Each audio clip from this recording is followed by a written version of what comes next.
Hi there. Thanks so much for joining us. I'm Kelly O'Mara. I'm with Humane Society International, and I have with me here one of the 31 dogs we have just brought back from Jeonju, South Korea. These dogs were on a dog meat farm. If you can believe it, this little guy right here was one of them. And on these dog meat farms, unfortunately, there's thousands of them in South Korea.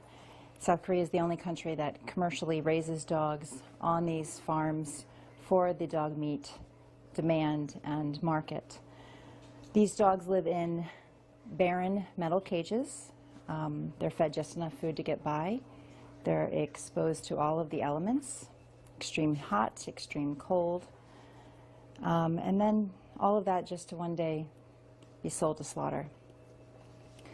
These were lucky ones. In July of this year, we worked with local activists on the ground in South Korea. The dog meat farm they were on was actually a legally operated dog meat farm. The authorities were able to be brought in and close down the farm, but the farmer was allowed until August to get rid of the dogs, and in that case it would have been these dogs being sent to slaughter. We were able to intervene and take these dogs, and so all 31 are safe.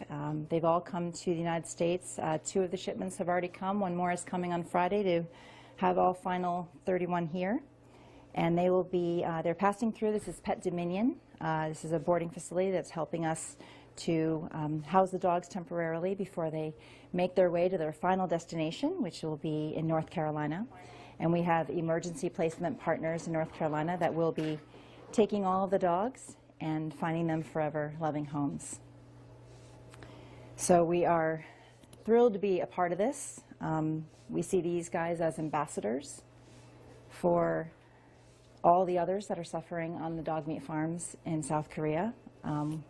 There's a widely held belief in South Korea that dogs on these dog meat farms are vicious mountain dogs or dogs that are somehow different from the dogs we share our homes with.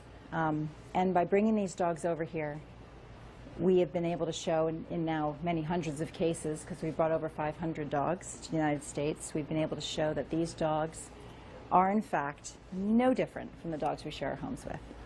They are exactly the same, they're just dogs in a bad situation. So we are doing all we can to shut down this industry in South Korea.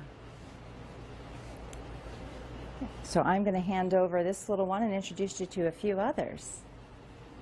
There you go. This is Sandy. Hey, Sandy. Sweet little Sandy. And this sweet girl is Caramel, and she's the sweetest thing. She's one of the older girls that actually are found on these dog meat farms because they're used for breeding. And so Caramel, we estimate to be about 10 years old, actually. So she's been living in a terrible, barren, awful environment for the last 10 years. And yet so very sweet and gentle and loving. Such a beautiful girl. Such a beautiful girl you are. You're just a beautiful, beautiful girl. And they're all like this. They're just wonderful dogs. Every kind of dog you can imagine are found on these dog meat farms. As you saw, very small to very large. Every kind of breed. She's probably a Labrador mix of some sort. We have found everything on these farms. And they all are just everyday, regular dogs in a bad situation. So this is Caramel. If you come on over here, you'll meet Zoe. Say hi to everyone, Zoe.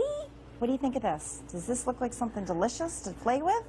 What do you think, huh? You want to see it squeaks? See, they've never, I mean, this is a foreign object. Toys didn't exist. There's zero enrichment in the cages that they live in. Oftentimes the cages are small, so small that they can, they turn around. That's about as much as they can do. And they live that life for however long they're on that farm. This little guy is probably somewhere between 1 and 2 years old, possibly even younger. And normally these are the dogs that are sold within about a year to slaughter. And the highest consumption time frame in South Korea of most people consume dogs seasonally, and it's over the summer. So truly we were able to save these dogs just in the nick of time. We were able to close down the farm in July and bring them here rather than their fate as slaughtered dogs for consumption. And this is Buddy Girl. It's Buddy Girl. What is this thing, Buddy? What is this thing, Buddy Girl? She likes them to squeak. Oh, you like the squeaky? What is that thing? I know. See their reaction. I mean, it's so sad to see. I mean, these dogs are playful, sweet, loving dogs, and they've never seen a toy. But they find them interesting nonetheless. Look at you. Give it a try, Buddy Girl. Give it a try. Yes. So you're so sweet, and they just want attention like any other dog. They're just any other dog, just in a terrible situation. And we're showing that by bringing these dogs over here and all the wonderful adoption stories we have, that these dogs are no different. And we're hoping that in South Korea there will be an adoption culture created for these dogs as the dog meat demand goes down. And we're working on that day in and day out. HSI is working hard to see an end to the industry. And there is a movement there. The younger generation does not want any part of the dog meat industry, and many of the farmers that actually raise these dogs are seeing it as a dying industry themselves. So we're just hoping to accelerate that end. Thank you. So please visit hsi.org to learn more about our campaign, and if you can, help us in supporting this campaign and seeing an end to this awful industry. Thank you.